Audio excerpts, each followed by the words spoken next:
Dan kita bisa kontrol siapa yang bisa akses itu data, security level yang seperti apa. Kemudian kalau misalnya terjadi kenapa-napa, kita tahu kita bisa create backupnya misalnya di data center secondary kita gitu. Nah itu salah satu poin pembedanya dengan cloud storage biasa. Betul-betul. Ya. Karena kayaknya ya kalau kita ngomong dari tadi kan storage on premise ya. Biasanya kan kalau ngomongin storage on premise ya, mungkin kita flashback ke episode kemarin gitu kan. Kita ngomongin storage yang SAN ya, itu kan untuk diakses dari berbagai server gitu ya.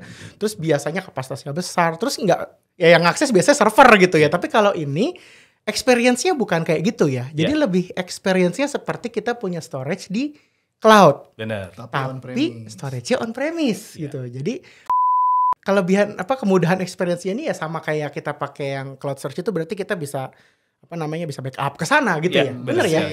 Bisa nge-sync gitu. Jadi kenapa beda sama storage biasa, karena dia lebih fokus ke filenya kita ya. Ke experience-nya user ya, daripada performance dan kawan-kawan tadi gitu ya. Kalau dibanding yang lain ya yang kemarin. Jadi tapi kalau misalnya kayak gitu ada gimana ya? Maksudnya datanya on premise, kita harus protect lagi dong. Maksudnya ya ini ya jujur ya, kalau kita ngomong tadi kan di awal-awal kita udah bilang nih, kita ada punya laptop, punya perangkat, terus perangkatnya kerasukan gitu ya. Terus ya sama aja dong kan, ini perangkatnya sekarang on premise kan, makanya tadi kita taruh di cloud biar ceritanya kita punya backup di cloud nih. Nah sekarang kita tarik perangkatnya ke on premise, berarti kita harus protect dia dong. Ini kerjaan lagi nggak sih nih? Maksudnya nih gimana nih? Ini yang cukup unik juga karena yang kita pakai data storage on premise ini cukup spesial, dalam arti secara teknologi berbeda dengan storage yang biasa. Storage yang kita pakai itu teknologi namanya object storage. Jadi Hitachi Content Platform itu merupakan salah satu teknologi object storage yang dimiliki oleh Hitachi. Salah satu kelebihannya adalah dia punya data protection embedded di dalamnya.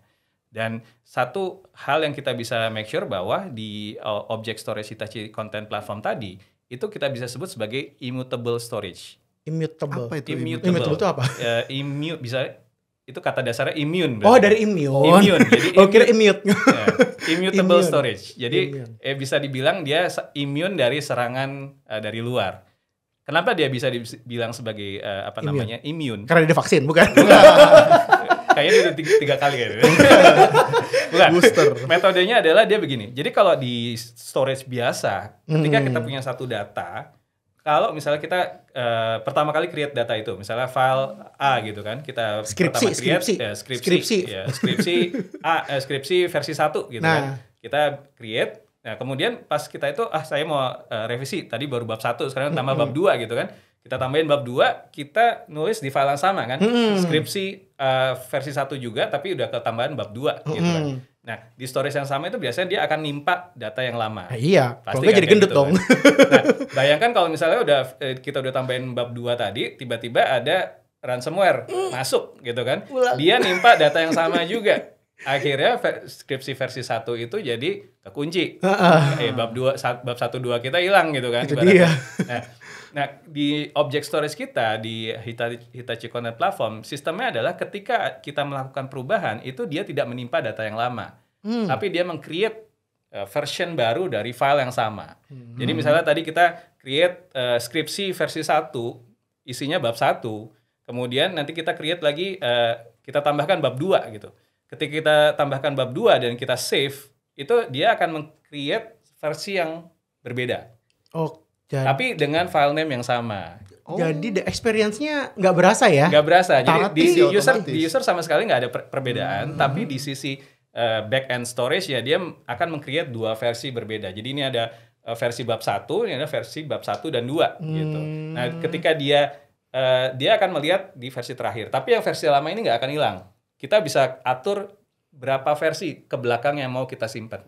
Gitu. Nah bayangkan ketika udah kita punya versi bab 2, tiba-tiba ada satu ransomware masuk gitu kan. Nah ketika ransomware masuk, dia akan meng-create satu versi lagi. Jadi kita akan ada 3 versi. Jadi seandainya kerasukan gitu ya, seandainya kerasukan, terus dia mungkin nge-swiping apa, itu yang bab 1 bab 2-nya itu tidak akan hilang. Ada sebenarnya. Masih ada, versinya masih ada, dia tidak akan menimpa, dia akan create satu versi baru. Satu versi baru lagi. Gimana cara kita merecovernya? Ya tinggal kita balikin lagi ke versi sebelumnya. Gitu. Jadi ibaratnya kan tadi dari 2 solusi yang kita punya untuk merecover data dari ransomware. Yang pertama bayar, yang kedua merecover data kita. Nah, ini yang metode yang kedua, di mana kita merecover data itu dari versi sebelumnya. Jadi ibaratnya ya udahlah, yang versi terakhir udah kekunci sama ransomware, kita biarin aja. Kita tinggal mundur satu versi ke belakang di yang ada data kita bab 1 bab 2 tadi. Jadi kita udah ya udahlah, ini tinggal di-delete aja. Jadi kita bisa balik lagi. Nah, itu semua bisa kita lakukan granular, dalam arti semua data itu kita create versionnya. Semua data. Jadi kan kalau misalnya ada storage yang metode proteksinya adalah melakukan snapshot misalnya. Kalau snapshot kan itu point in time. Jadi setiap hari cuma ada 4 kali misalnya. Kalau itu enggak. Jadi misalnya kita mau lakukan data perubahan 10 kali dalam sehari, itu akan ada 10 version.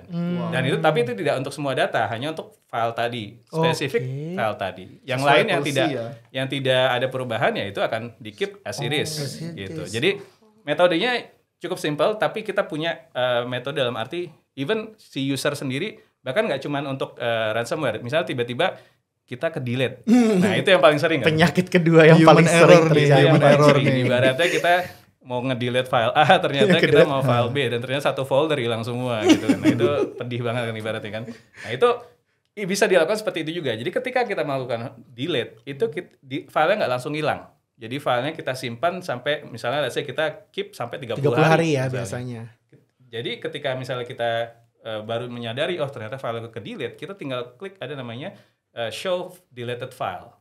Itu akan kelihatan file-file yang abu-abu, kita bisa kembalikan. Jadi ibaratnya itu sangat memudahkan kita, apalagi untuk file-file pekerjaan gitu ya. Itu bisa mengembalikan file-file yang penting yang ternyata tidak sengaja kita delete, kemudian tadi balik lagi ke misalnya ke ransomware tadi. Dan yang benefitnya yang pertama tadi tetap datanya on premise. Datanya on premise. Gitu. Datanya apa aja tadi tidak bisa hilang, immutable ya. Karena kalau misalnya amit-amit ke delete, amit-amit kena virus, kena ransomware, ditawan penjahat gitu ya. Bisa di-restore. Datanya ya tetap ketulis mungkin ya, tapi bukan data yang punya kita, dia versi baru gitu ya. Jadi itu teknologi namanya versioning kalau di object storage Hitachi. Dari sisi object storage namanya versioning, tapi nama storage-nya dibilangnya immutable. Immutable-nya ada imun ya. Jadi kalau misalnya sobat berkawan takut ya. Biasanya kan awal-awal selalu kita takut ya. Aku kalau ngomongin IT ya sama sobat berkawan, itu awal-awalnya pasti takut. Pasti ada greget-greget apa gitu. Nah, kan tadi kan kita udah bahas tentang ransomware ya. Jadi ransomware itu gregetannya karena data kita terancam, terculik gitu ya, terus didor gitu kan. Tapi kalau misalnya pakai solusi yang immutable tadi, ya data kita ada, ya mungkin ada sih data ransomware-nya tetap ada. Tapi ya kalau misalnya kita mau buang, bisa kita tinggal tarik ke version sebelumnya gitu ya. Ini solusi yang sangat, ya kembali lagi ke yang tadi Peace of mind. Peace of mind. Jadi dengan teknologi Hitachi Content Platform Anywhere gitu ya. Oke. Mungkin sedikit aja aku simpulin lagi ya. Jadi kalau misalnya sobat berkawan gitu ya kena ransomware, datanya ditawan, terus datanya perusahaan gitu ya, data atau mungkin data rahasia negara gitu ya. Dan tadi ada dua opsi ya, kita mau bayar tebusannya atau kita mau selamatkan setidaknya backup-annya gitu ya. Nah, kalau dari solusi Hitachi Vantara Indonesia itu ada namanya Hitachi Content Platform Anywhere. Jadi anywhere-nya bukannya datanya di mana-mana gitu ya, karena ya ada isu dengan policy compliance di Indonesia di mana mungkin nggak boleh kita sembarangan taruh data di cloud ya, karena cloud storage kan lintas negara gitu, dan itu biasanya ya nggak mungkin layak kita pakai diterapkan untuk seluruh jenis data pekerjaan kita. Nah, jadi sobat berkawan nggak usah worry karena Hitachi Content Platform ini on premise, datanya bisa ditaruh di data center sobat berkawan atau mau dititip di provider selama di Indonesia gitu ya. Dan itu juga ya secara compliance oke, tapi secara experience nih ya ternyata tetap enak dipakainya karena rasanya seperti punya cloud storage gitu ya. Jadi ada sync-nya, ada backup-nya. Dan tentunya yang bikin peace of mind itu karena storage-nya immutable. Jadi kalau immutable itu data kita nggak akan hilang. Ini kayak jadi 100% data nggak akan hilang juga ya. 100% data availability lagi. 100% data availability juga. Jadi kalau misalnya kena nggak cuma kena ransomware ya, ke delete gitu ya. Atau kena virus yang lain, datanya rusak, korup gitu ya. Setidaknya versi sebelumnya masih ada. Benar. dan itu bisa di recover, akhirnya kita nggak kena problem dan nggak kena lagi banyak fire gitu ya. Jadi datanya kita masih ada datanya, masih bisa dibalikin gitu ya. Jadi tidak ada data yang hilang. 100% data garanti ya. Wah, ini luar biasa banget udah. Mas seluruh produknya Hitachi tuh 100% semua. 100% ya, asal ikutin best practice. Oh ya, satu lagi mungkin yang kita perlu bahas juga kan tadi data kita nggak cuman yang kita punya di laptop doang gitu kan. Kalau kita berbicara mengenai data perusahaan, ada juga data-data yang kita simpan tadi di storage kita kan. Betul. Di storage, di server, kemudian di file NAS share gitu kan. Nah itu gimana cara kita memproteksinya dengan file dengan metode yang sama gitu. Nah itu bisa juga? Bisa juga. Oh. Jadi kejadian yang tadi saya ceritakan di salah satu perusahaan itu kejadian adalah dia tidak hanya menyerang file karyawan, tapi juga file-file yang ada di server. Akibatnya ada beberapa aplikasi mereka yang down untuk beberapa waktu gitu kan. Nah, metode yang sama kita bisa aplikasikan juga dengan data-data yang di server dan juga di storage untuk database, kemudian data aplikasi segala macam. Kita bisa tarik dengan metode backup. Jadi kita melakukan metode backup, kita metode snapshot.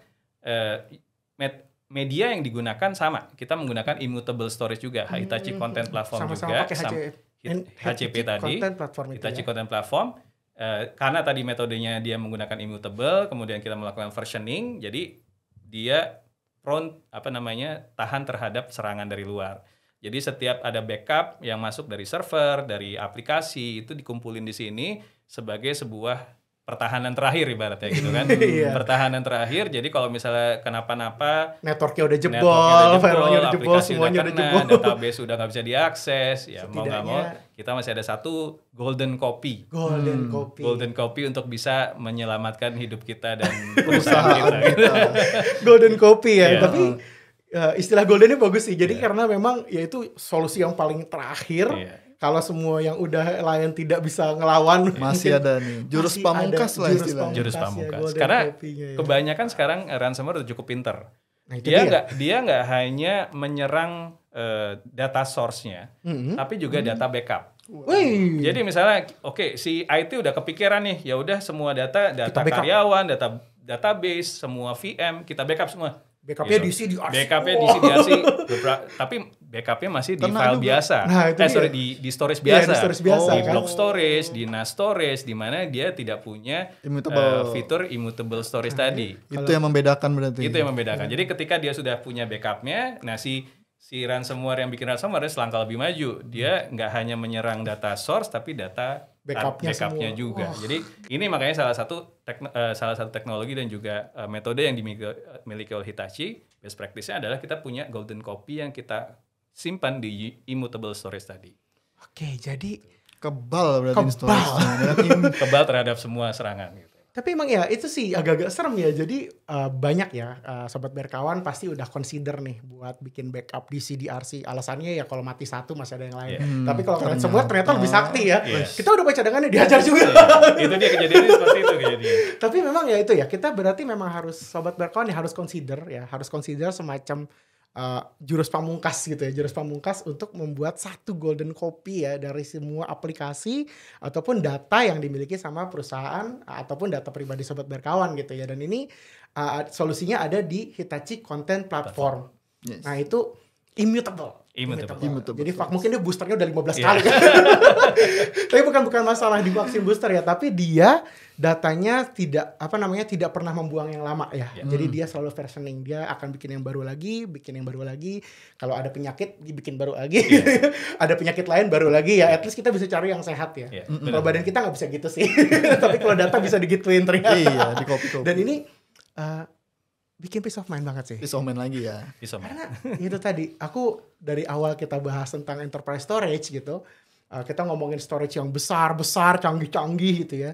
Tapi terus ada penyakit-penyakit, ransomware, adware, trojan, dan kawan-kawan itu juga kadang-kadang bikin gregetan gitu ya. Tapi dengan adanya Hitachi Content Platform, yang immutable gitu, yang selalu memberikan 100% data availability buat sobat berkawan. Jadi sobat berkawan bisa punya peace of mind, nggak usah ragu lagi buat mau pakai storage yang memang benar-benar berteknologi ya, bukan storage yang maaf nih cuman hard disk.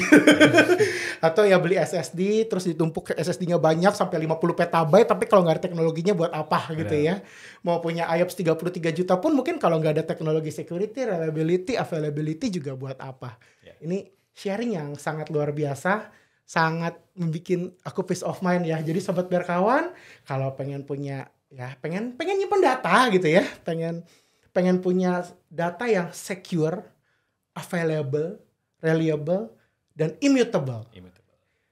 Consider untuk go dengan Hitachi Vantara. Hitachi Content Platform ya. Hitachi Vantara, ada apa aja kemarin kita bahas, ada VSP ya untuk storage-nya, terus juga ada E-Series untuk yang ya sobat berkawan yang mau starting small, dan tentunya kalau sobat berkawan pengen yang bener-bener punya secure, punya golden copy, jurus pamungkas ya, consider dengan immutable storage dengan Hitachi Content Platform. Wah, ini sharing yang luar biasa banget dari Bro Sony dan Bro Tian. Thank you banget. Sobat berkawan, kalau misalnya mau coba teknologi Hitachi Vantara, mau dari yang VSP, E-Series ataupun yang immutable ya tadi Hitachi Content Platform. Nah, itu sobat berkawan bisa hubungi ke marketing@berka.co.id atau mungkin ya nanti bisa lihat ya sosial medianya Bro Tian sama Bro Sony gitu ya, atau juga bisa ke saya. Nah, sekian aja episode Tech Talk Berka Podcast hari ini. Nah, jangan lupa buat sobat berkawan yang belum like, komen, dan subscribe. Nah, jangan lupa kalau misalnya sobat berkawan punya sobat-sobat yang lain gitu ya, yang pengen punya peace of mind di dunia storage, jangan lupa share juga video Tech Talk Berka Podcast hari ini. Oke, kita akan ketemu lagi di episode selanjutnya. Bye! Bye!